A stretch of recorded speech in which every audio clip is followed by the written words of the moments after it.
Fertilisation and implantation के अंदर fertilisation पढ़ लिया हमने। तो फर्टिलाइजेशन के बाद जो नेक्स्ट टॉपिक है वो कौन सा है? ब्लास्टोलेशन। ब्लास्टोलेशन, ठीक है, कोई ब्लास्ट नहीं होना है यहाँ पे, ठीक है। ब्लास्टोलेशन मतलब कोई स्ट्रक्चर बन रहा है यहाँ पे जिसका नाम क्या है? ब्लास्टोसिस्ट, ठीक है। ब्लास्टोसिस्ट क्यों नाम है उसका ये भी हम देखेंगे, ठीक है। तो ब्लास्टोसिस्ट, पहले ब्लास्टोलेशन है क्या, तो यहाँ पे हम लिखेंगे formation of blastocyst, formation of blastocyst, ठीक है। इसको आप क्या कहते हैं? ब्लास्टोलेशन, ठीक है। अब इसको आप समझो, इसको आप क्या करो? समझो। यहाँ पे क्या है? यहाँ पे मैं फर्टिलाइजेशन पढ़ लिए, इसका मतलब यहाँ पे एक सेल बने हुआ है। इस सेल का नाम क्या है? जायगोट। और जायगोट एन रिंग है, 2n रिंग है, तो जायगोट हमेशा जो है क्या रहता? 2n रहता, राइट, डिप्लॉयड। क्योंकि zygote is formed by fusion of gamete and gamete are n plus n, right. Male gamete is n, female gamete is n, तो n प्लस n क्या हो जाएंगे यहाँ पे? 2n हो जाएगा। तो जायगोट जो है वो डिप्लॉयड है। अब जायगोट जो है ये क्या करेगा? ये माइटोसिस करेगा। ये क्या करेगा? ये माइटोसिस करेगा। और माइटोसिस करके क्या करेगा? दो सेल बनेगा। क्या करेगा? माइटोसिस करके दो सेल बनेगा। यहाँ पे जो है जायगोट है, इस जायगोट ने माइटोसिस करा और माइटोसिस करके कितने सेल बना दिए? यहाँ पे दो सेल बना, एक सेल हो गया और दूसरा जो आपके पास कौन सा हो गया? ये एक सेल हो गया। तो कितने सेल हो गए यहाँ पे? दो सेल हो गए। अब यहाँ पे इंपॉर्टेंट पॉइंट ये है कि जायगोट का जो फर्स्ट माइटोसिस रहता उसका खुद का नाम रहता। जायगोट का जो फर्स्ट माइटोसिस रहता उसका खुद का नाम रहता। क्या नाम रहता? उसको कहते क्लीवेज। क्या कहते हैं उसका? क्लीवेज, ठीक है, क्लीवेज। क्लीवेज, क्लीवेज मतलब यहाँ पे बढ़ जाना, उसको क्या बोलते हैं? क्लीवेज। तो क्लीवेज है क्या? यहाँ पे क्लीवेज है first mitotic division, first mitotic division, first mitotic division. तो जायगोट किसके थ्रू गया? जायगोट फर्स्ट माइटोटिक डिवीजन के थ्रू गया और इस फर्स्ट माइटोटिक डिवीजन को आप क्या कहेंगे? क्लीवेज। तो क्लीवेज एक तरह का माइटोटिक डिवीजन रहता और पहला माइटोटिक डिवीजन थोड़ा सा डिफरेंट रहता नॉर्मल माइटोसिस से, लेकिन वो पढ़ना नहीं हमको, ठीक है। सिर्फ आप लोग कितना याद रखना है कि क्लीवेज है क्या यहाँ पे? First mitotic division. अब यहाँ पे ये जो स्ट्रक्चर है इसमें दो सेल है, ठीक है। ये क्या है? यहाँ पे दो सेल। तो यहाँ पे जो दस ये सेल से, तो ये जो है आपके पास जो है इसको आप क्या बोलते हैं? इसको कहते हैं ब्लास्टोमियर। क्या कहते हैं इसको? ब्लास्टोमियर। तो यहाँ पे हम लिखेंगे ये जो स्ट्रक्चर है ये रहते हैं टू ब्लास्टोमियर। यहाँ पे क्या रहने वाले? टू ब्लास्टोमियर, तो ब्लास्टोमियर, ठीक है, ब्लास्टोमियर। इसके अंदर कितने ब्लास्टोमियर है? दो ब्लास्टोमियर। फिर यहाँ पे फिर से डिवाइड होगा। माइटोसिस में होता क्या? एक से दो होते हैं या एक से चार होते हैं? एक से कितने होते हैं? एक से दो। तो यहाँ पे दो सेल है, दो सेल से कितने हो जाएंगे? यहाँ पे दो सेल है आपके पास, कितने हो जाएंगे? यहाँ पे दो से चार सेल हो जाएंगे, ठीक है, दो से चार हो गए। तो यहाँ पे कितने ब्लास्टोमियर हो गए? यहाँ पे फोर ब्लास्टोमियर, और यहाँ पे फोर ब्लास्टोमियर, ठीक है। तो उसके बाद जो है फोर ब्लास्टोमियर हो गया, तो ठीक है, यहाँ पे कोई स्पेस नहीं रहता, याद रखना यहाँ पे कोई स्पेस नहीं रहता इस तरह, ठीक है। तो इसको हम क्या करेंगे? इस तरह फोल्ड करने, ठीक। कितने ब्लास्टोमियर हो गए? यहाँ पे चार ब्लास्टोमियर। अब यहाँ पे चार ब्लास्टोमियर से कितने होंगे? चार ब्लास्टोमियर से कितने होंगे? यहाँ पे बताओ। यहाँ पे आठ ब्लास्टोमियर। कितने होंगे यहाँ पे? आठ, ठीक है। तो यहाँ पे 1 2 3 4 5 6 7 और कितने हो गए? 8। यहाँ पे क्या हो गए? 8 ब्लास्टोमियर, 8 ब्लास्टोमियर, ठीक है, 8 सेल ब्लास्ट, ठीक है। अब यहाँ पे 8 ब्लास्टोमियर से कितने होंगे? 8 कितने होंगे? यहाँ पे 16, ठीक है। यहाँ पे कितने होने वाले? 16, ठीक है। 8 से कितने होंगे? 16। तो हम बोलेंगे सर एक एम्ब्रायो में तो करोड़ों सेल रहते हैं, तो अब हम रात भर ऐसे ही करने वाले क्या? 1 2 3 4 5 6 7 8 9 10 11 12 13 16, ठीक, कितने हो गए? 16, ठीक है। तो कितने ब्लास्टोमियर हो गए यहाँ पे? 16 ब्लास्टोमियर, ठीक है, 16 ब्लास्टोमियर। समझे इतना? ठीक है, तो बस इतना ही पढ़ना, ठीक है, क्योंकि यहाँ पे एक नया स्ट्रक्चर बनेगा। तो जो आपके पास ऐसा स्ट्रक्चर जिसमें 8 से लेके 16 ब्लास्टोमियर रहते हैं, ऐसा स्ट्रक्चर जिसमें 8 से लेके 16 ब्लास्टोमियर रहते हैं, ऐसे स्ट्रक्चर को आप कहते हैं मोरूला। क्या कहते हैं इसका? मोरूला, क्या कहते हैं इसको आप? मोरूला। तो मोरूला क्या है आपके पास? ऐसा स्ट्रक्चर जिसमें क्या रहने वाले, 8 से लेके कितने ब्लास्टोमियर रहने वाले? 16 ब्लास्टोमियर रहने वाले। इसको आप क्या कहेंगे? मोरूला कहेंगे। अब क्या है इसके आगे फिर से ये जो है करते जाएंगे राइट, डिवीजन करते जाएंगे। उसके बाद जो है लास्ट में ये एक स्ट्रक्चर बनेगा। ठीक है, लास्ट में क्या करेंगे? एक स्ट्रक्चर बनेगा जो दिखने में आपके पास कुछ ऐसा रहेगा। ये ब्लास्टोमियर क्या करेंगे? ब्लास्टोमियर अपने आप को अरेंज करना चालू करेंगे एक पैटर्न के अंदर। क्या करेंगे? अपने आप को अरेंज करना चाहेंगे पैटर्न के अंदर कि कुछ सेल यहाँ पे इस तरह कॉर्नर पे अरेंज होंगे, कुछ सेल क्या होंगे यहाँ पे इस तरह कॉर्नर पे अरेंज होंगे। ठीक है, blastomere arranged as outer layer, blastomere arranged as outer layer. इन इस लेयर का नाम रहेगा ट्रोफोब्लास्ट। क्या नाम रहेगा इसका? ट्रोफोब्लास्ट। ठीक है, तो यहाँ पे हम लिखेंगे ट्रोफोब्लास्ट। ट्रोफोब्लास्ट क्या है यहाँ पे? Trophoblast blastomere, blastomere, blastomere arranged as, blastomere arranged as outer layer, blastomere arrange as outer layer. ठीक है, ब्लास्टोमियर अरेंज और एज आउटर लेयर। और यही स्ट्रक्चर जो है ये इम्प्लांट होने वाला है किसके अंदर? एंडोमेट्रियम के ऊपर। ठीक है, तो यहाँ पे हम लिखेंगे इम्प्लांट ऑन एंडोमेट्रियम। ठीक है, इम्प्लांट, इम्प्लांट ऑन एंडोमेट्रियम। ठीक है, ट्रोफोब्लास्ट ही जो है क्या होने वाला है? इम्प्लांट होने वाला है किसके अंदर? एंडोमेट्रियम के अंदर। इसके बाद यहाँ पे कुछ और ट्रोफोब्लास्ट होते हैं। ये ट्रोफोब्लास्ट जो है बीच में जमा हो जाते हैं। कहा जमा हो जाएंगे? इस तरह बीच में जो है जमा हो जाएंगे कुछ ट्रोफोब्लास्ट। इन जो है बीच वाले ट्रोफोब्लास्ट को आप क्या कहेंगे? Inner cell mass. क्या कहेंगे इसको आप? Inner cell mass, inner cell mass कहेंगे। इनर सेल मास क्या रहेगा? ब्लास्टोमियर अरेंज, ठीक है, as mass of cell. Blastomere, blastomere, blastomere arranged, blastomere arranged as mass of cell, as mass of cell. इसको आप क्या कहेंगे? ठीक है, inner cell mass. Blastomere arrange as inner mass of cell, as inner mass of cell. इसको आप क्या कहेंगे? Inner cell mass. और यही स्ट्रक्चर है जो आपके पास आगे जाके क्या बनाने वाला है? क्या बनाने वाला है? एम्ब्रायो। तो जो इनर सेल मास है ये डिफरेंशिएट होगा और क्या बनेगा? एम्ब्रायो। ठीक है, तो देख लो एक बार क्या हुआ। जायगोट है, जायगोट ने डिवीजन करा 1 से 2। फिर क्या हुआ? इस सेल का नाम क्या है? ब्लास्टोमियर। फिर 2 ब्लास्टोमियर से 4, 4 से 8, 8 से 16। 8 और 16 ब्लास्टोमियर वाला जो स्ट्रक्चर है उसका नाम क्या रहेगा? मोरूला। ठीक है, फिर यहाँ पे और बहुत सारे माइटोटिक डिवीजन होंगे, बहुत सारे ब्लास्टोमियर बनेंगे। फिर ब्लास्टोमियर अपने आप को अरेंज करेंगे। जो ब्लास्टोमियर आउटर लेयर की तरह अरेंज हुए, इस आउटर लेयर का नाम रहेगा ट्रोफोब्लास्ट। ट्रोफोब्लास्ट वो लेयर है जो इम्प्लांट होने वाले किसके ऊपर? एंडोमेट्रियम के ऊपर। इनर सेल मास बीच में जो है कुछ ब्लास्टोमियर अरेंज हुए जिसको आपने क्या कहा? Inner cell mass. यही आगे जाके डिफरेंशिएट होकर क्या बनाने वाला है? एम्ब्रायो। समझे इतना आप लोग? ठीक, लिख लो उसको। ठीक है, तो इम्प्लांटेशन क्या होगा? इम्प्लांटेशन ये है कि जो ब्लास्टोसिस्ट बना ये क्या करेगा? एंडोमेट्रियम के ऊपर जाके क्या हो जाएगा? अटैच हो जाएगा। इसको ही क्या करने वाले? इम्प्लांटेशन। ठीक है, ये क्वेश्चन है कि एंडोमेट्रियम पे ब्लास्टोसिस्ट का कौन सा पार्ट अटैच होने वाला है? ये भी याद रखना आपको। कौन सा पार्ट होने वाला है? ट्रोफोब्लास्ट। ठीक है, तो क्या होगा यहाँ पे कि यहाँ पे जो है, यहाँ पे जो है, यहाँ पे जो है इस तरह जो है यूटेरस की वॉल होगी। फिर यहाँ पे जो है क्या होगा? यहाँ पे ब्लास्टोसिस्ट रहेगा और ब्लास्टोसिस्ट इस तरह अटैच रहेगा किसके ऊपर? किसके ऊपर? यहाँ पे एंडोमेट्रियम के ऊपर। फिर एंडोमेट्रियम जो है इसको कवर कर देंगे इस तरह अपने लेयर के अंदर। ठीक है, और इसको आप क्या कहेंगे? इम्प्लांटेशन। ठीक है, तो यहाँ पे हम लिखेंगे trophoblast, trophoblast, trophoblast get attached, get attached to, trophoblasts get attached to endometrium, trophoblasts get attached to endometrium।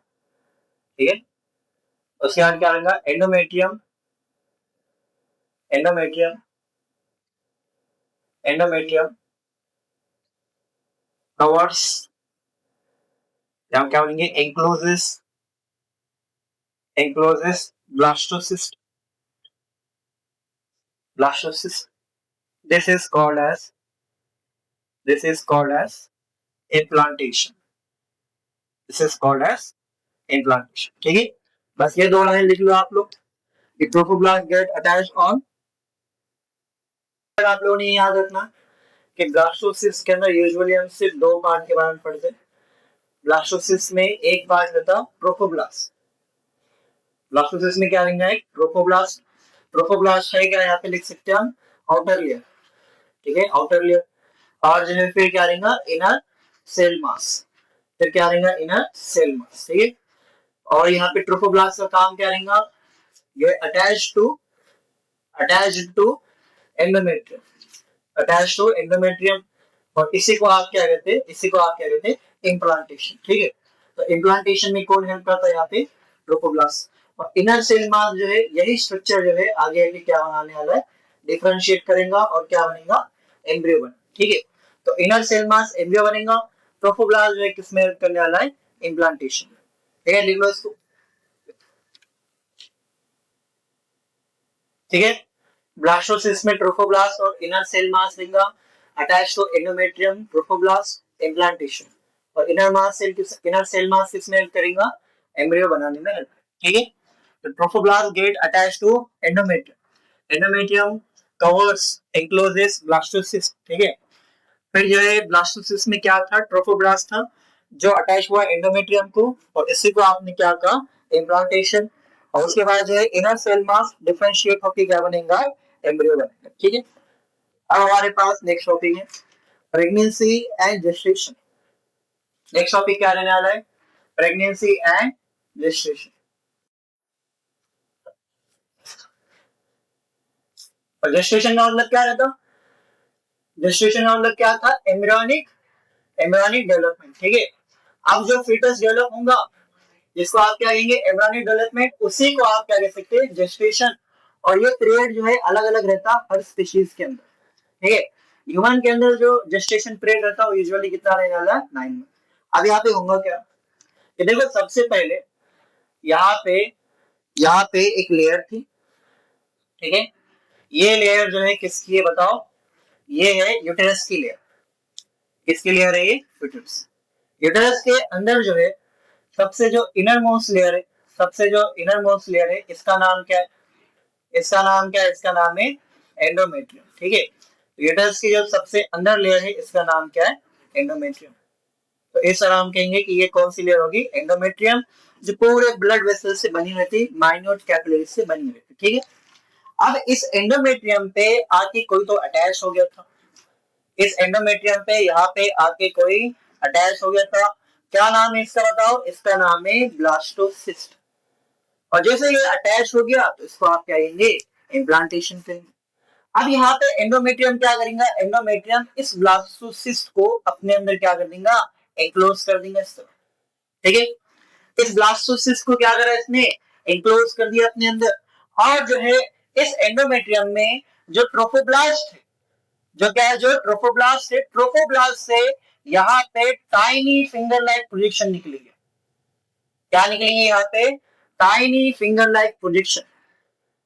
Trophoblast से क्या निकलेंगे, टाइनी फिंगर लाइक प्रोजेक्शन। मान लो ये गोल्ड स्ट्रक्चर क्या है, ये ब्लास्टोसिस्ट जो यहाँ पे आया, यहाँ पे बना और यहाँ पे आके अटैच हो गया, ब्लास्टोसिस्ट अटैच हो गया, जिसको आपने क्या किया, इम्प्लांटेशन। इस ब्लास्टोसिस्ट से इस तरह फिंगर लाइक स्ट्रक्चर निकले, फिंगर लाइक स्ट्रक्चर निकले जिसका नाम क्या है, क्रॉनिक विलाई। इस फिंगर लाइक स्ट्रक्चर के आसपास सब क्या है, इसके आसपास सब क्या है, इसके आसपास ब्लड है, ब्लड कैपिलरीज, राइट। ब्लड किसका ब्लड है, मैटरनल ब्लड, मदर का ब्लड। और साथ ही साथ ये है, ये क्या है, यूट्रस की टिश्यू है। तो यूट्राइन टिश्यू और मैटरनल ब्लड है, वो सराउंड कर रहा क्रॉनिक विलाई से, सराउंड कर रहा किसको, क्रॉनिक विलाई। अब क्या होता है यहाँ पे जो टिश्यू रहते, यहाँ पे जो टिश्यू रहते, यूट्रस के टिश्यू, वो क्या करेंगे, वो जो है इस तरह यहाँ पे मिल जाएंगे और ये क्या करेंगे, इस तरह एक स्ट्रक्चर बनेंगे, इंटरडिजिटेड स्ट्रक्चर बनेंगे। क्या करेंगे, इंटरडिजिटेड स्ट्रक्चर। इस तरह जो है ब्लास्टोसिस्ट से क्या निकले, ब्लास्टोसिस्ट से टाइनी फिंगर लाइक प्रोजेक्शन निकले, जिसके सराउंडिंग पे सब क्या है, ब्लड है और टिश्यू है। किसके टिश्यू, यहाँ पे यूट्रस के टिश्यू। अब यहाँ पे यूट्रस के टिश्यू से यहाँ पे स्ट्रक्चर निकलेंगे जो यहाँ पे मिलके इस तरह, राइट। आपके फिंगर्स को आप और एक नाम बोलते हैं, डिजिट्स। क्या बोलते हैं, डिजिट्स। अब यहाँ पे दोनों डिजिट्स जो है क्या हो गए, इंटर, राइट, बीच में आ गए, तो उसको आप बोलते हैं इंटरडिजिटेड। अब यहाँ पे फीटस ने यानी एम्ब्रायो ने एक स्ट्रक्चर निकाला था और यहाँ पे मदर ने एक स्ट्रक्चर निकाला। मदर और एम्ब्रायो के बीच में एक कनेक्शन बना। मदर और एम्ब्रायो के बीच में क्या बना है? कनेक्शन। इस कनेक्शन को आप बोलते हैं प्लासेंटा। क्या बोलते हैं इसको आप? प्लासेंटा। समझे इतना आप लोग? समझे? ठीक है, तो यहाँ पे हम इसको लिखेंगे, यहाँ पे हम लिखेंगे after implantation, after implantation, after implantation tiny finger like projection, tiny finger like projection arises from, इसमें से आएगा arises from trophoblast, arises from trophoblast surrounded by maternal blood and uterine tissue, surrounded by maternal blood and uterine tissue. ठीक है, उसके बाद क्या होगा? uterine tissue and chronic villi become interdigited, leading to formation of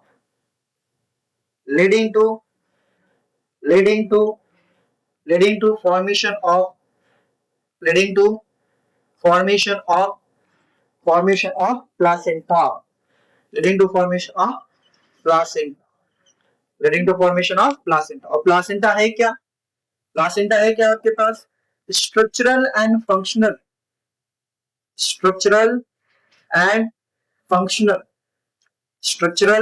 functional connection between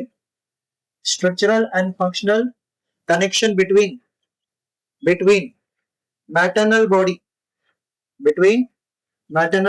यानी mother. ठीक है, maternal body मतलब क्या होगा? यहाँ पे मदर, और यहाँ पे आप बोल सकते हैं फीटस, या आप क्या बोल सकते हैं यहाँ पे? एम्ब्रायो भी कह सकते हैं। ठीक है, तो क्या होगा यहाँ पे ब्लास्टोसिस्ट और यूटेराइन टिश्यू दोनों इंटरडिजिट हो जाएंगे, और इस पार्ट को क्या कहेंगे आप? प्लासेंटा जो है स्ट्रक्चरल एंड फंक्शनल कनेक्शन है मदर और फीटस के बीच। ठीक है, लिख लो इसको आप। So placenta is structural and functional connection between mother and maternal blood, surrounded by maternal blood and uterine tissue.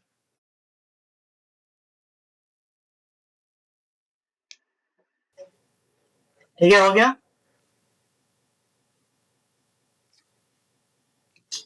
So placenta is structural and functional connection between maternal body and fetus.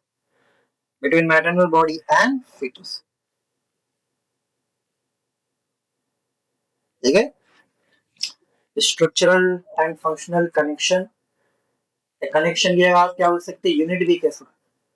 ठीक है, दोनों same चीज है। Last class में हमने पढ़े थे implantation. ठीक है, इम्प्लांटेशन के बारे में हमने पढ़े कि जो यहाँ पे ब्लास्टोसिस्ट स्ट्रक्चर का इम्प्लांटेशन होता है। ब्लास्टोसिस्ट की जो आउटर लेयर रहती है, ये आउटर लेयर जो है अरेंज रहेंगे सेल्स की, राइट? ब्लास्टोमियर। तो ब्लास्टोमियर अरेंज होंगे एक आउटर लेयर के फॉर्म में। इस लेयर का नाम क्या था? इसका नाम था ट्रोफोब्लास्ट।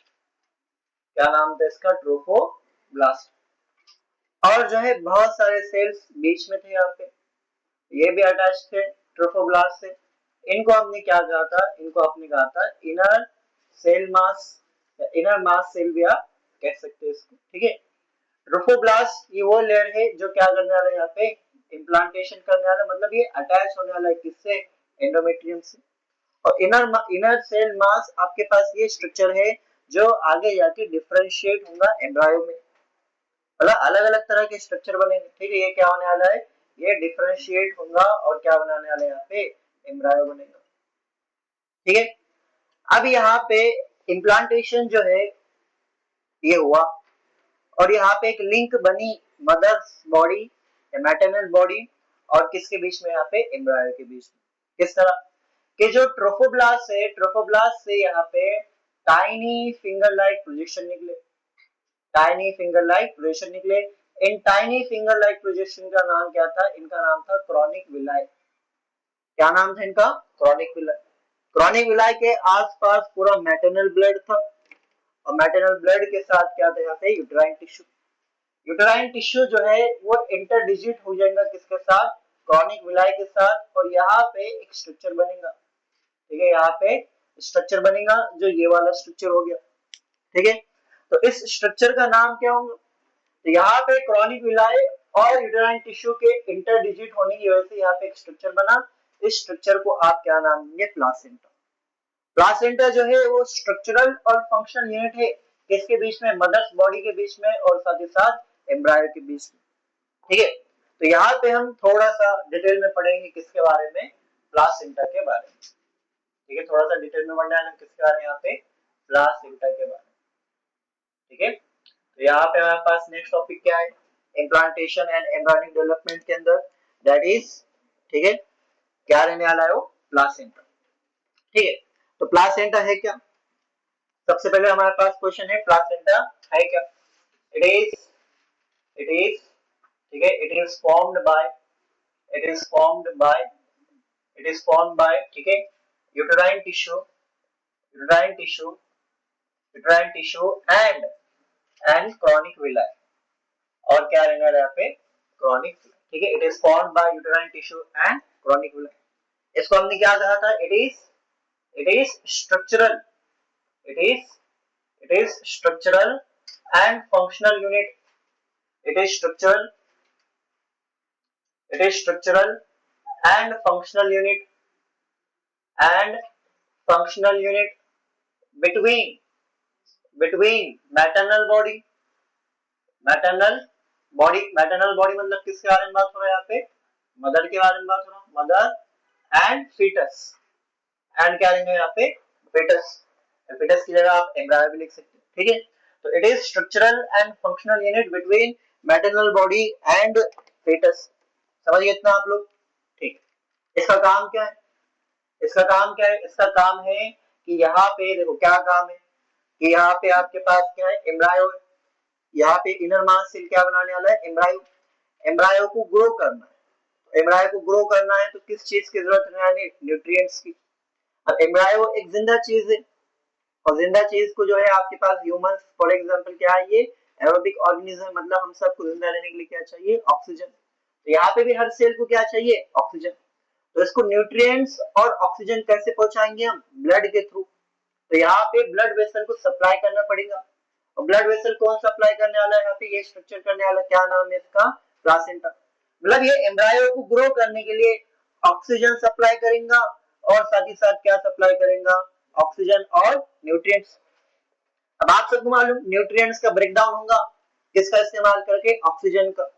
जब न्यूट्रिएंट्स का ब्रेकडाउन होगा तो जाहिर सी बात है एक आपके पास कंपाउंड टूटता है तो एक प्रोडक्ट मिलता है, और प्रोडक्ट के साथ ही साथ क्या मिलता है? By product. ऐसी चीज जो हमारे कुछ काम की नहीं है। फॉर एग्जाम्पल हम रिस्पायर करते ऑक्सीजन पर एनर्जी बनाते, एनर्जी तो बॉडी में बन जाती, लेकिन साथ ही साथ क्या बन जाता है? कार्बन डाइऑक्साइड, जो हमारे काम का नहीं है उसको बाहर निकालना है। बराबर है? तो इसी तरह जो है यहाँ पे जब एम्ब्रायो ग्रो करेगा तो ऑक्सीजन लेगा मदर से और न्यूट्रिएंट्स लेगा मदर से, लेकिन साथ ही साथ यहाँ पे वेस्ट मटेरियल बनेगा। उसमें से एक वेस्ट मटेरियल कौन सा है? रेस्पिरेशन वाला, जो कौन सा है? CO2।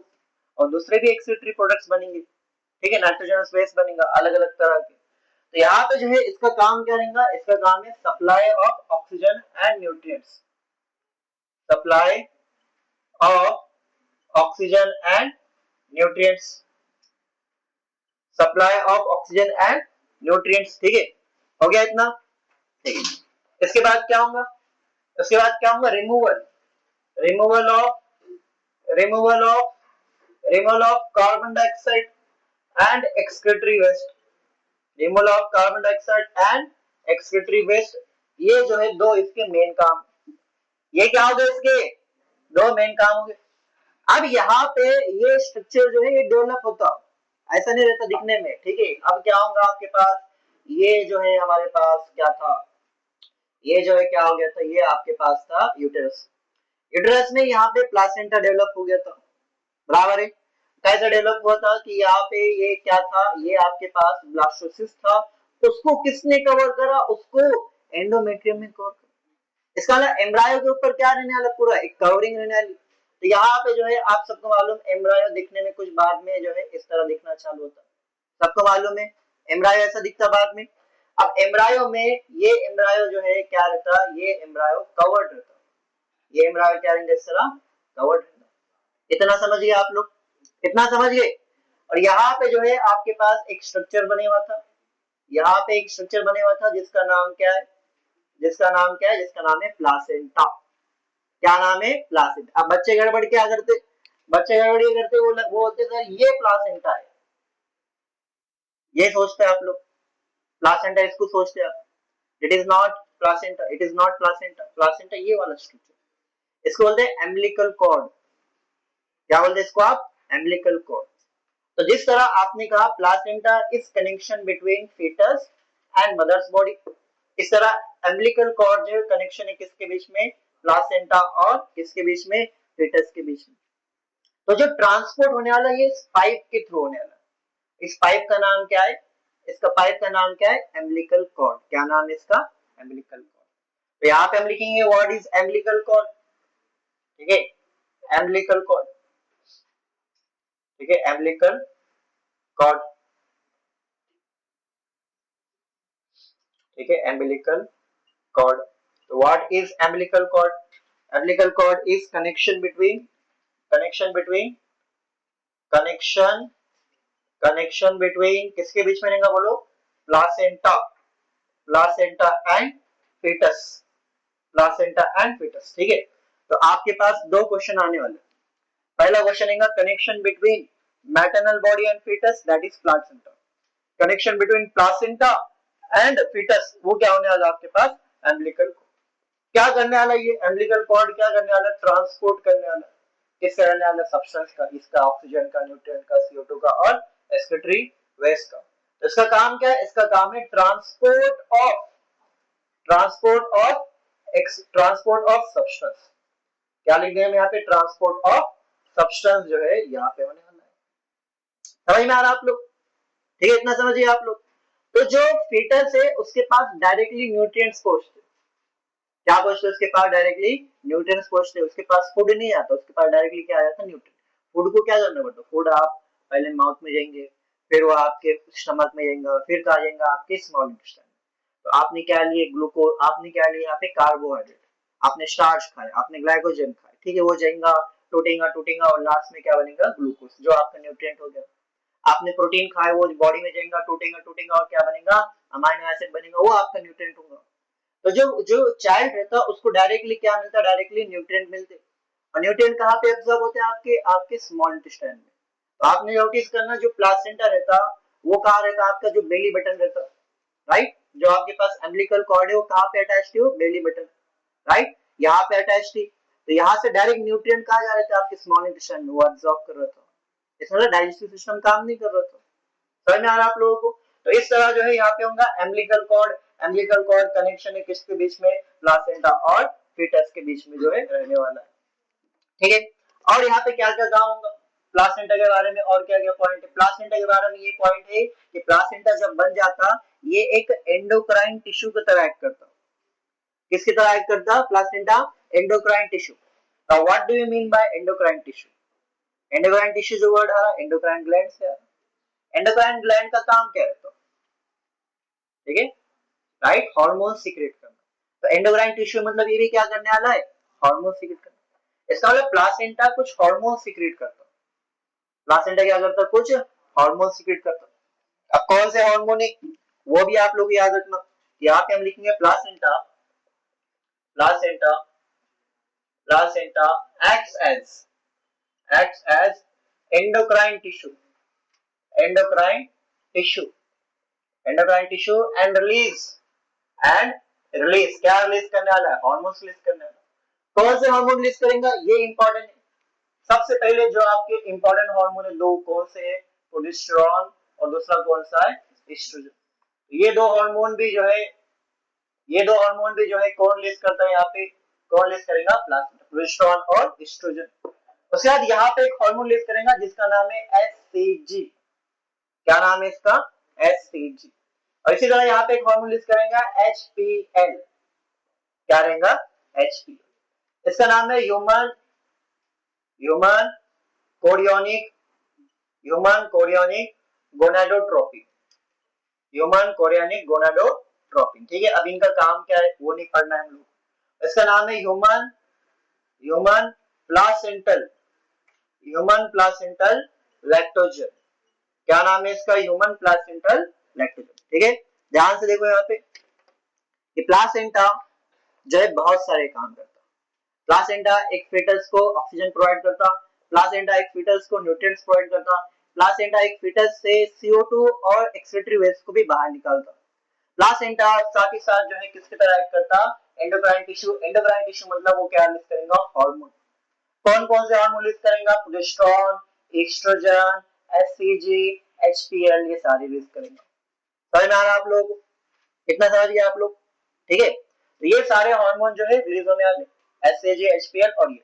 HCG का फुल फॉर्म क्या रहेगा, ह्यूमन कोरियोनिक गोनाडोट्रोपिन। बोलो क्या नाम रहेगा, ह्यूमन कोरियोनिक गोनाडोट्रोपिन। HPL का नाम क्या रहेगा, ह्यूमन प्लासेंटल लैक्टोजन, जो इसका नाम रहने वाला है। समझ में आ रहा आप लोग। ठीक है, लिख लो इसको। में 3 काम देखे कि प्लासेंटा ऑक्सीजन और न्यूट्रिएंट सप्लाई करता, प्लासेंटा रिमूव करता CO2 और एक्सक्रीटरी वेस्ट, और थर्ड प्लासेंटा एक्ट करता है एंडोक्राइन टिश्यू की तरह। एंडोक्राइन टिश्यू मतलब वो एक डकलेस ग्लैंड की तरह एक्ट करेगा, एंडोक्राइन ग्लैंड, और सीक्रेट करेगा हार्मोन। ऐसा सीक्रेशन जो डायरेक्टली कहां पे जाने वाला है, ब्लड स्ट्रीम में जाने वाला है। ब्लड के अंदर कौन कौन से हार्मोन सीक्रेट करेगा, 2 पहले से हम लोग जानते, कौन से, प्रोजेस्टेरोन और एस्ट्रोजन। तो इससे पहले हम लोगों को मालूम है कि प्रोजेस्टेरोन कौन बना रहा था, प्रोजेस्टेरोन बना रहा था कॉर्पस लुटियम। एस्ट्रोजन कौन बना रहा था, एस्ट्रोजन बना रहा था डेवलपिंग फॉलिकल, और थोड़ा सा एस्ट्रोजन कौन बना रहा था, कॉर्पस लुटियम। फिर जो है आपके पास HCG ह्यूमन कोरियोनिक गोनाडोट्रोपिन, और क्या है HPL ह्यूमन प्लासेंटल लैक्टोजन। ठीक है, समझिए इतना आप लोग। अब देखो कुछ हार्मोन्स जिनका लेवल जो है मैटरनल ब्लड में इंक्रीज हो जाता है ड्यूरिंग प्रेगनेंसी। क्या कहा हमने, प्रेगनेंसी के टाइम पे जो फीमेल है उसके अंदर कुछ हार्मोन्स का लेवल क्या हो जाता, इंक्रीज हो जाता। तो वो हार्मोन्स कौन कौन से वो याद रखना है हम लोग को। ठीक है, तो यहाँ हम लिखेंगे सेवरल हार्मोन। ठीक है, several hormones increases in maternal blood in maternal blood in maternal blood during pregnancy। ठीक है, several hormones increases in maternal blood during pregnancy। वो कौन से हार्मोन्स है जो इंक्रीज करेंगे प्रेगनेंसी के टाइम पे मदर्स बॉडी। ठीक है, अब हार्मोन है तो जाहिर सी बात है हार्मोन कहाँ पे रहने वाला है, ब्लड में रहने वाला है। ठीक है, अब प्रेगनेंसी कह दिए तो एक हार्मोन तो 100% रहेगा, कौन सा, प्रेगनेंसी हार्मोन। कौन सा प्रेगनेंसी हार्मोन है यहाँ पे, ठीक है, एस्ट्रोजन। Oestrogen, progesterone. ठीक है, प्रोजेस्टेरोन, प्रोजेस्टेरोन। फिर जो है यहाँ पे कौन रहेगा, प्रोजेस्टेरोन के साथ एस्ट्रोजन रहेगा। ठीक है, प्रोजेस्टेरोन के साथ क्या रहेगा यहाँ पे, एस्ट्रोजन। साथ ही साथ यहाँ पे रहेगा कॉर्टिसोल, क्या रहेगा यहाँ पे, कॉर्टिसोल। ठीक है, साथ ही साथ यहाँ पे मिल्क फॉर्मेशन जो है चालू होगा, तो यहाँ पे क्या रहेगा, प्रोलैक्टिन। ठीक है, और साथ ही साथ यहाँ पे क्या रहेगा, थायरोक्सिन। क्या रहेगा, थायरोक्सिन। ठीक है, 80 से लिख देंगे हम।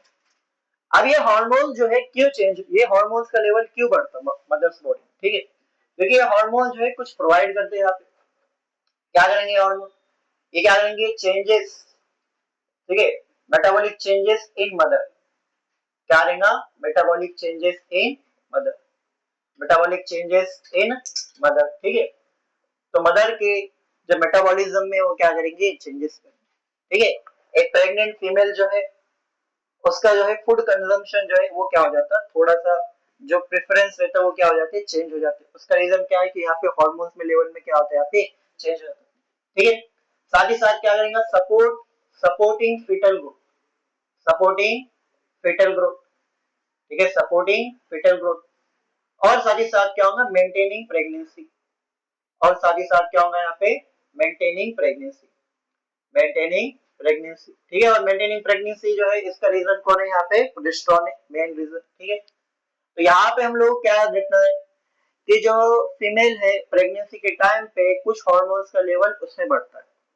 एग्जाम में क्वेश्चन आएगा आप लोगों को कि कौन से हार्मोन का लेवल फीमेल में जो है बढ़ेगा प्रेगनेंसी के टाइम पे, तो कौन रहेंगे? प्रोजेस्टेरोन, एस्ट्रोजन, कॉर्टिसोल, प्रोलैक्टिन और क्या रहेगा? थायरोक्सिन। अगर थोड़ा सा आप लोगों ने यहाँ पे लॉजिक लगाए, इतना तो मालूम हम लोग यहाँ पे प्रोजेस्टेरोन एस्ट्रोजन तो रहने वाला है, ठीक है। फिर हम सबको मालूम है कॉर्टिसोल। कॉर्टिसोल क्यों रहेगा? कॉर्टिसोल को जो है आप दूसरा नाम देते हैं स्ट्रेस हार्मोन। प्रेगनेंसी जो है क्या एक स्ट्रेसफुल कंडीशन है, तो जाहिर सी बात है कौन रिलीज होगा? कॉर्टिसोल। अब प्रेगनेंसी हो गई तो जाहिर सी बात है कि यहाँ पे जो है एक टाइम आने वाला जब मिल्क डेवलप होने वाला, राइट, तो यहाँ पे अभी से प्रोलैक्टिन रिलीज होना क्या हो जाता है? चालू हो जाता है, ठीक है। और साथ ही साथ यहाँ पे क्या रिलीज होगा? थायरॉक्सिन भी क्या होगा? रिलीज होगा, क्योंकि थायरॉक्सिन इज थायराइड हार्मोन जो रिस्पॉन्सिबल है बीएमआर के लिए। बीएमआर के लिए रिस्पॉन्सिबल मतलब बेसल मेटाबॉलिक रेट। तो अगर यहाँ पे आप नाम देखेंगे तो प्रोजेस्टेरोन से क्या होगा? यहाँ पे मेंटेनिंग प्रेगनेंसी। उसके बाद जो है यहाँ पे प्रोलैक्ट, यहाँ पे दूसरे हार्मोन से क्या हो गया? Supporting fetal growth. और थायरॉक्सिन बीएमआर के लिए रिस्पॉन्सिबल है, मतलब क्या करने वाला है? ये मेटाबॉलिक चेंजेस करने वाला है, ठीक है। एक तो आप लोग इसको लॉजिक से याद कर लो, नहीं तो जो है इसको डायरेक्टली याद करो, ठीक है। अब जो है एक हार्मोन जो है वो प्रेगनेंसी में एकदम लेट स्टेजेस में जो है डेवलप होगा या रिलीज होगा। क्या कहा हमने कि फीमेल बॉडी में एक हार्मोन जो है वो प्रेगनेंसी के लेटर स्टेजेस में डेवलप होता है। अब देखो यहाँ पे होता क्या होता है, ये कि जो जो यहाँ पे फीटस है, ये फीटस जो है कहाँ पे डेवलप होगा? ये कहाँ पे डेवलप होगा? ये यूट्रस में डेवलप होगा, जाहिर सी बात है। और जैसे जैसे फीटस डेवलप होगा उसका साइज क्या होगा? यहाँ पे बढ़ते जाएगा, उसका साइज क्या होगा? यहाँ पे बढ़ते जाएगा। अब फीटस एक तरह से देखें तो कहाँ पे डेवलप हो रहा है? वो आपके पास एक बोन के ऊपर है। क्या नाम है इस बोन का? इस बोन का नाम क्या है बताओ? क्या नाम है इसका? पेल्विक गर्डल कहते हैं इसको, ठीक है। और यहाँ पे जो एरिया है, इस एरिया पे जो है कौन डेवलप हो रहा? ऊपर फीटस डेवलप हो रहा है। अगर मान लो इस पेल्विक बोन जो है थोड़ा सा रिलैक्स हो गई, थोड़ा सा रिलैक्स होकर क्या हो गया? यहाँ पे थोड़ा वाइड हो गई। और जब यहाँ पे पेल्विक बोन वाइड हो गई तो यहाँ पे ज्यादा स्पेस बन गया। देखिए आप लोग यहाँ पे ज्यादा स्पेस बन गया, मतलब फीटस के लिए यहाँ पे ज्यादा स्पेस हो गया ग्रो करने के लिए। तो जो फीमेल बॉडी में जो पेल्विक बोन रहते हैं ये क्या करते हैं? स्प्रेड होते हैं, रिलैक्स होते हैं। रिलैक्स होने से क्या होता है? ज्यादा स्पेस मिलता है किसको? फीटस डेवलप होने के लिए। तो देखो जब एक प्रेगनेंसी के अंदर फीमेल बॉडी में बहुत सारे चेंजेस आते हैं, हार्मोनल चेंजेस और जो है फिजिकल चेंजेस, और साथ ही साथ जो है अंदर एनाटॉमिकल चेंजेस आते हैं। अब बेबी अंदर ग्रो हो रहा तो जाहिर सी बात है उसको स्पेस लगने वाला है। स्पेस लगने के लिए बहुत सारे ऑर्गन्स क्या करते हैं? एडजस्ट होते हैं, कोई आगे होंगे, कोई पीछे होंगे, कोई जो है आपके पास क्या होंगे? जगह बदलते रहेंगे। यहाँ तक के बोन भी एडजस्ट हो रही है। ये आपके पास one of the strongest bone है, ये भी जो है क्या हो रही है? एडजस्ट हो रही है यहाँ पे। इसके बीच में यहाँ पे क्या रहता? कार्टिलेज रहता, जिसको हमने नाम दिए थे फाइब्रस कार्टिलेज। उसका नाम क्या था? Pubic symphysis. क्या नाम था? Pubic symphysis. याद है आप लोगों को? इन बोन्स को हमने क्या कहा था? ये कॉक्सियल बोन है। ये एक कॉक्सियल बोन होगी आपके पास और ये दूसरी कॉक्सियल बोन होगी। ये दो बोन है, एक नहीं है। और दोनों जो है एक दूसरे से अटैच है यहाँ पे कार्टिलेज से, जिसका नाम क्या था? Pubic symphysis. तो ये जो एक हार्मोन रिलीज होगा वो हार्मोन क्या करेगा? इसको रिलैक्स करेगा, जिससे पेल्विक बोन क्या होंगी? रिलैक्स होंगी और स्पेस बढ़ेगा एक फीटस को ग्रो करने के लिए। तो यहाँ पे आप लोग याद रखना, in later stages of pregnancy, in later stages in later stages of pregnancy, pregnancy, ठीक है। later stages of pregnancy, later stages of pregnancy कि एक हार्मोन रिलीज होगा। और ये हार्मोन कौन रिलीज करेगा? देखो क्लास में नहीं ध्यान नहीं है यहाँ पे तो सीधा चल जाओ क्लास के बाहर, मत बैठो, बार बार बोला मैं तुम लोग। later stages ओवरी से एक हार्मोन रिलीज होगा, उसका नाम रहेगा रिलैक्सिन। क्या नाम रहेगा? रिलैक्सिन, ठीक है। Releases releases relaxin. क्या नाम रहेगा इसका? रिलैक्स। देखो नाम में क्या लिखा है इसका? रिलैक्स। क्या करने वाला है? ये क्या करने वाला है? Increases flexibility, increases increases flexibility, flexibility या रिलैक्स करेगा फ्लेक्सिबिलिटी ऑफ इस कार्टिलेज का नाम क्या था? क्या नाम था इसका? Pubic symphysis. क्या नाम था इसका? प्यूबिक सिम्फेसिस, सिम्फेसिस, ठीक है। Increases flexibility of pubic symphysis, ठीक है। और ये आप लोग याद रखना, जिसकी वजह से स्पेस मिल जाएगा फीटस को ग्रो करने के लिए, ठीक है। अब देखो यहाँ पे, ठीक है, हमारे पास ये हार्मोन देखो, एक का नाम था एससीजी, एक का नाम था HPL और एक का नाम है यहाँ पे रिलैक्सिन। कितने हार्मोन है यहाँ पे? 3 हार्मोन। एक का नाम क्या है? HCG। दूसरे हार्मोन का नाम क्या है? HPL और थर्ड का नाम क्या है? रिलैक्सिन। 3 हार्मोन ऐसे हार्मोन है जो फीमेल बॉडी में सिर्फ और सिर्फ प्रेगनेंसी के टाइम पे मिलते हैं। हार्मोन है मतलब जाहिर सी बात है कहाँ पे रहने वाली? बॉडी में, ब्लड में रहने वाली।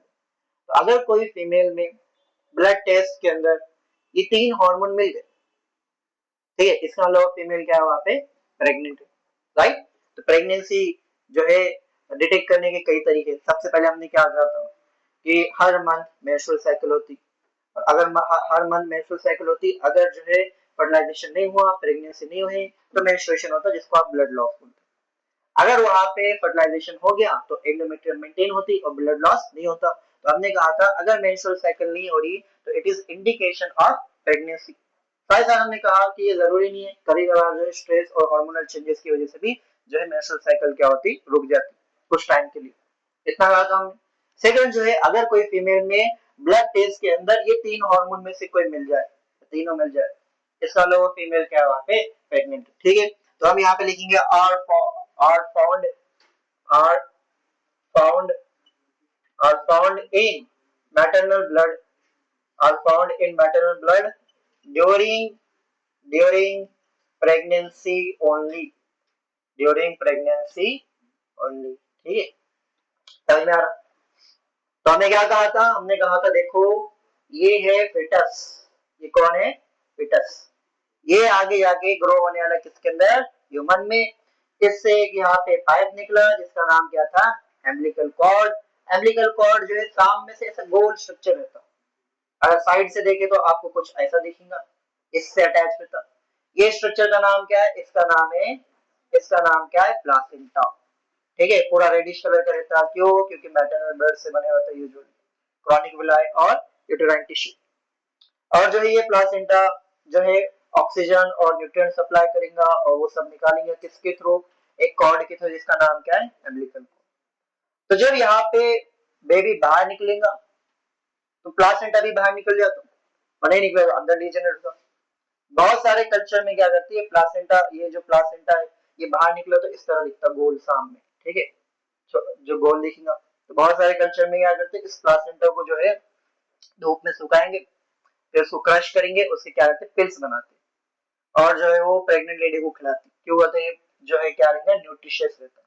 अभी तक कोई साइंटिफिक एविडेंस नहीं है इसका ऐसा है बोल के, लेकिन बहुत सारे कल्चर्स में जो है चलता है ऐसा। ठीक है, समझ में आ रहा है आप लोगों को? ठीक, लिख लो इसको। ठीक है, so during pregnancy several hormones increases in maternal blood which are progesterone, estrogen, cortisol, thyroxine and prolactin. These hormones are essential for metabolic changes in mother, supporting fetal growth and maintaining pregnancy. In later stages of pregnancy, over releases a hormone called as flexin, जो क्या करेगा? Flexibility बढ़ेगा pubic synthesis से, जिससे space बढ़ेगा एक foetus को grow करने के। एचसीजी, एचटीएल और लैक्सिन एक फीमेल में सिर्फ और सिर्फ कब बनते हैं? प्रेगनेंसी के टाइम पे। प्रोजेस्टेरॉन आप सबको मालूम है मेंस्ट्रुअल साइकिल में हर मंथ प्रोजेस्टेरॉन बनता है, मेंस्ट्रुअल साइकिल में हर मंथ एस्ट्रोजन बनता है।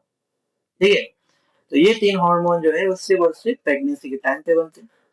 इसमें से 2 हार्मोन कौन बनेगा? इसमें से 2 हार्मोन प्लासेंटा बनेगा और एक हार्मोन जो है कौन बनाने वाला है? ओवरी। ठीक है, तो एचसीजी और एचपीएल प्लासेंटा बनेगा और लैक्सिन जो है कौन बनाने वाला है? ओवरी भी बनाने। ठीक है,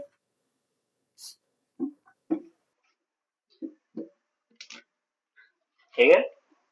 अब यहाँ पे हम एक नया टॉपिक, ठीक है, एक सब टॉपिक फिर से पढ़ेंगे, वो है गैस्ट्रोलेशन। क्या है यहाँ पे? गैस्ट्रोलेशन। गैस्ट्रोलेशन जो है ये फॉर्मेशन ऑफ गैस्ट्रोला। जिस तरह ब्लास्टोलेशन क्या था? Formation of blastocyst. इस तरह ग्लैस्टुलेशन क्या रहने वाला? Formation of gastrula. अभी गैस्ट्रोला रहता क्या? अभी गैस्ट्रोला रहता क्या ये देखना है हम लोगों को। Formation of gastrula, formation of gastrula. ठीक है, तो व्हाट इज गैस्ट्रोला? तो हम कहेंगे कि ब्लास्टोसिस्ट, ब्लास्टोसिस्ट से एक स्ट्रक्चर बनेगा। इस स्ट्रक्चर का नाम क्या है? इसका नाम है गैस्ट्रोला। इस प्रोसेस को, ब्लास्टोसिस्ट से गैस्ट्रोला बनने के प्रोसेस को आप क्या कहते हैं? गैस्ट्रोलेशन। ये क्या कहेंगे? इसको आप गैस्ट्रोलेशन जो इसको कहते हैं। ठीक है, अब यहाँ पे ब्लास्टोसिस्ट क्या था? ब्लास्टोसिस्ट आपके पास एक स्ट्रक्चर था जिसके कॉर्नर पे यहाँ पे ब्लास्टोमियर अरेंज थे एज अ आउटर लेयर, और ये आउटर लेयर ऑफ ब्लास्टोमियर, इसको आपने क्या नाम दिए थे? ट्रोफोब्लास्ट नाम दिए थे। और बीच में जो है आपके पास क्या है? यहाँ पे इनर सेल मास, बीच में क्या है? यहाँ पे इनर सेल मास, और यहाँ पे जो जगह खाली है इसको आपने क्या कहा था? ब्लास्टोसिल कहा था। बराबर। अब ये जो है कन्वर्ट होने वाला एक एक जो है स्ट्रक्चर में, जिसका नाम क्या है? गैस्ट्रोला। अब गैस्ट्रोला क्या रहता है? गैस्ट्रोला मतलब आपके पास ऐसा स्ट्रक्चर जो है, ये आपके पास 3 लेयर बनेगा। कितने लेयर बनेगा? 3 लेयर। ठीक है, तो 3 लेयर में जो है आपके पास एक ऐसे लेयर रहेंगी, 3 लेयर में जो है आपके पास क्या होंगे?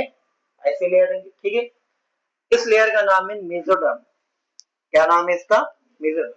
और मेसोडर्म किसके बीच में रहता है? मेसोडर्म एक्टोडर्म और एंडोडर्म के बीच में रहता है। तो यहाँ पे जो है हमारे पास क्या होगा? यहाँ पे हमारे पास क्या होगा? एक्टोडर्म। ये क्या हो गया हमारे पास? एक्टोडर्म। ठीक है, तो ये एक्टोडर्म हो गया।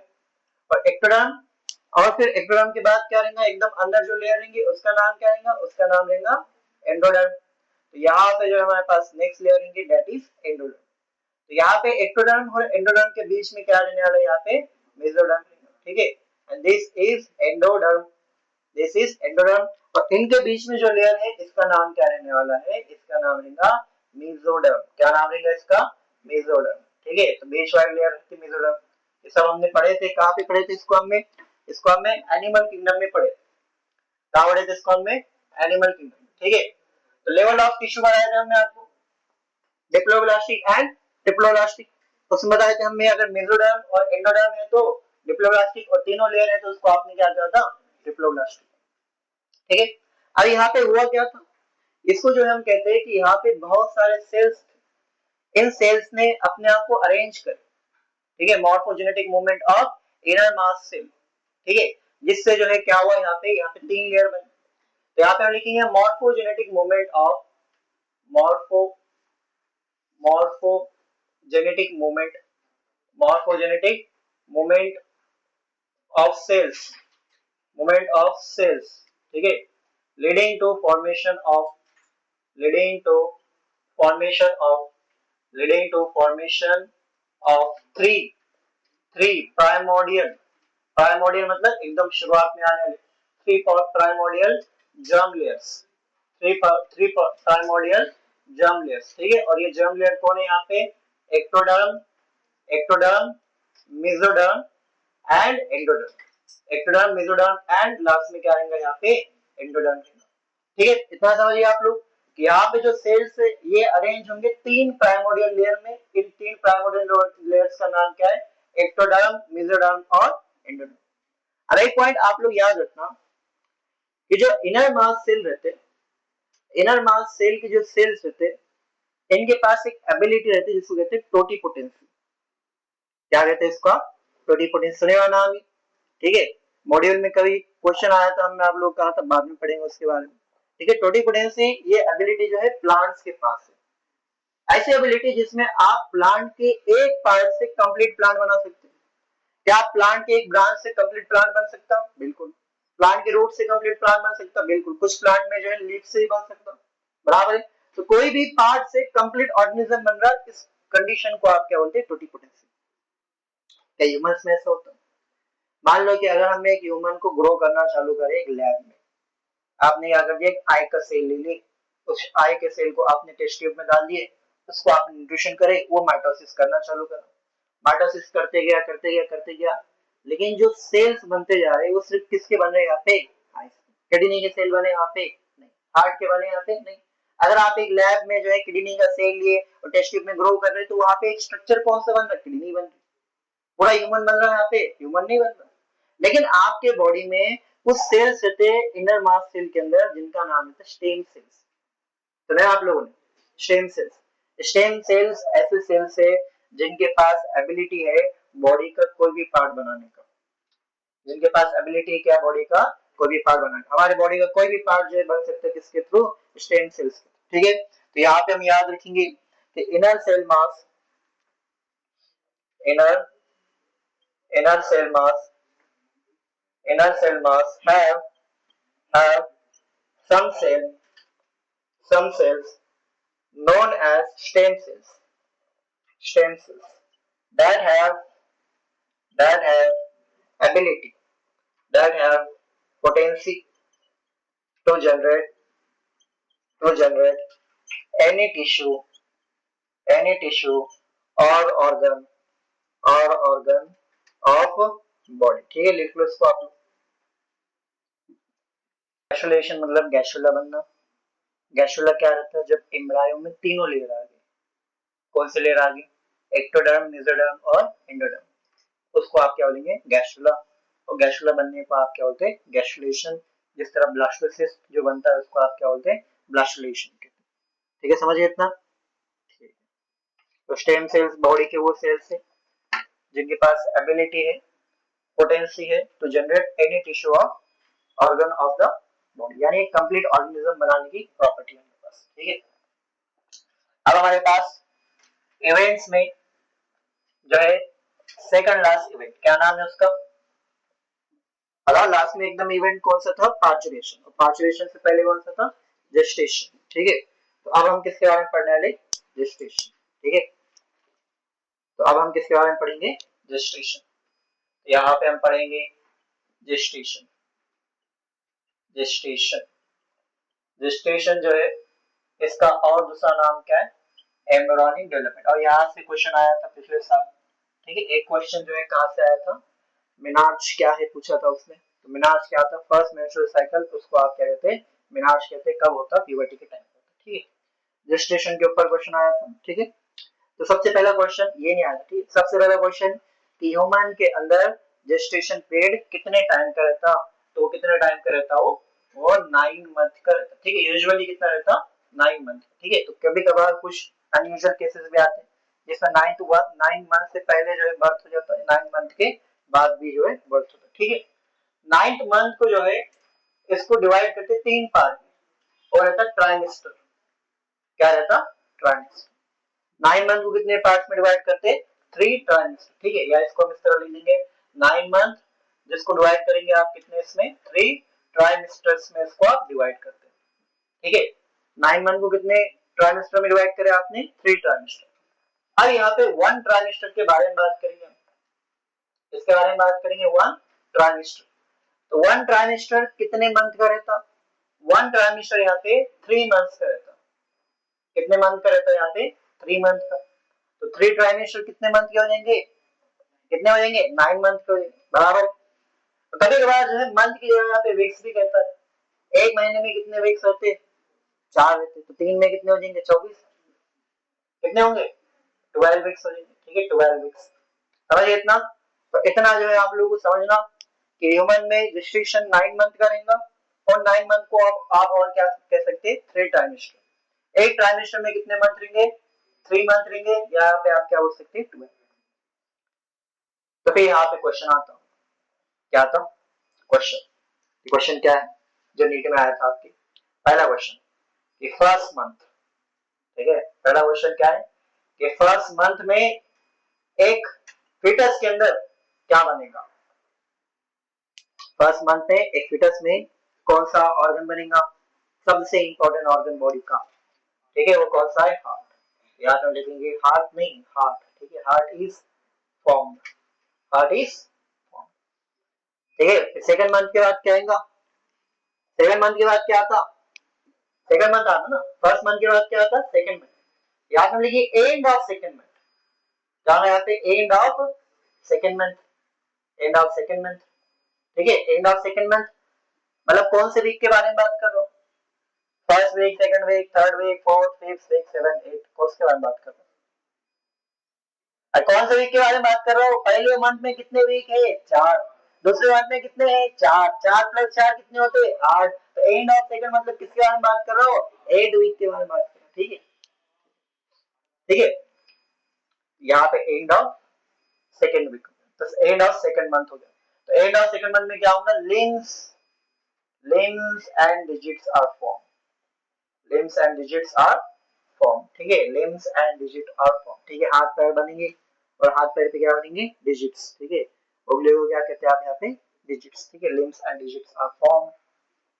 उसके बाद क्या होगा, उसके बाद होगा थर्ड, उसके बाद क्या रहेगा, थर्ड मंथ, फिर से क्या लिखते हैं हम, एंड ऑफ थर्ड मंथ, ठीक है, जैसे जैसे थर्ड मंथ यहाँ पे कंप्लीट होने को आ रहा तो क्या बनेगा, ठीक है, तो यहाँ पे लिखेंगे हम all major organ system are developed, all major organ system, all major organ system are formed, ठीक है, तो बॉडी के अंदर जितने मेजर ऑर्गन है, कौन से हो गए यहाँ पे, किडनी हो गया, लिवर हो गया, राइट, लंग्स हो गए, ये सब यहाँ पे बन गए। स्पेशली यहाँ पे जो है लिम्स, ठीक है, limbs and external genitalia, limbs and external genitalia जो है यहाँ पे क्या होगा, वेल डेवलप्ड, क्या रहने वाला है यहाँ पे, वेल डेवलप्ड रहने वाला है, ठीक है, लिम्स एंड एक्सटर्नल जेनिटेलिया क्या रहेगा यहाँ पे, वेल डेवलप्ड रहेगा, इसको आप लोगों ने याद रखना, ठीक है। उसके बाद क्या होगा, उसके बाद जो है सर पे बाल आएंगे, उसके बाद क्या होगा, सर पे बाल हो जाएंगे और जो है फिर वो वापस चले जाएंगे, सर पे बाल आएंगे, फिर पोल्यूशन की वजह से चले जाएंगे, बाहर आके देखा तो इतना पोल्यूशन है, ठीक है, यहाँ पे होगा आपके पास end of fifth month, end of fifth month, ठीक है। अब देखो डायरेक्ट जो है हम थर्ड मंथ से कहाँ पे आगे, फिफ्थ मंथ पे आगे, या सिर्फ फिफ्थ मंथ भी हम लिख सकते हैं यहाँ पे, तो यहाँ पे लिखेंगे हम hair appear on head, hair appear on, hair appear on head, ठीक है, और फर्स्ट मोमेंट क्या होगा यहाँ पे, फर्स्ट मोमेंट, पहली बार बेबी जो है मोमेंट कब करेगा, वो फिफ्थ मंथ, कब करेगा, फिफ्थ मंथ, ठीक है। उसके बाद जो है क्या रहेगा, उसके बाद रहेगा सिक्स मंथ, उसके बाद क्या रहेगा, सिक्स मंथ, या फिर से एंड ऑफ सिक्स मंथ है यहाँ पे क्या होगा, यहाँ पे होगा हेयर ऑन ऑल बॉडी, ठीक है, fine hair on all body, ठीक है, पूरे बॉडी के ऊपर क्या रहेंगे यहाँ पे, हेयर रहेंगे, क्योंकि जो है मैमल्स क्या है, हेयरी एनिमल्स है, मालूम ना, तो ये क्या होगा, hair, fine hair on all body, और फिर क्या होगा, आईलिड्स सेपरेट होंगे, पहले जो है आपके आई ऐसे दिखेंगे बाहर से, अब यहाँ पे बीच में क्या है, इनके बीच में सेपरेशन है, तो इसको आप क्या बोलेंगे, आईलिड्स सेपरेट, आईलिड्स सेपरेट, और जो है उसके ऊपर साथ ही साथ क्या होगा, उसके ऊपर इस तरह क्या रहते हैं, आईलैशेस, ठीक है, आईलैशेस सबसे इंपॉर्टेंट पार्ट है, आईलैशेस आर फॉर्म, ठीक है, आईलैशेस आर फॉर्म, ठीक है, तो बस 6 मंथ तक ही जो है आपके एनसीईआरटी में लिखे हुआ है, और यही जो है आपके पास नीट 2025 में क्वेश्चन आया था, एक साइड पे उसने सारे क्या दे दिया था आप लोगों को, जो है मंथ दे दिया था, और पूछा क्या डायरेक्ट आप लोगों को कि क्या क्या, अब याद रखना इसको जो है आप ट्राइमेस्टर की तरह भी याद रख सकते हो, वो कहेगा आपको कि सेकंड ट्राइमेस्टर के एंड में क्या हुआ था, सेकंड ट्राइमेस्टर का एंड मतलब किसके बारे में बात कर रहा, 6 मंथ, या वीक्स के बारे में बोलेगा आपको, किसके बारे में बोलेगा, वीक्स के बारे में बोलेगा, बताओ 20th वीक में क्या हुआ था, 20th वीक मतलब किसके बारे में बात कर रहा हूँ, फिफ्थ मंथ के बारे में बात कर, तो क्या हुआ था, हेयर अपीयर ऑन हेड, और फर्स्ट मूवमेंट, बेबी की फर्स्ट मूवमेंट कब हुई थी यहाँ पे, फिफ्थ मंथ, लिख लो इसको आप लोग।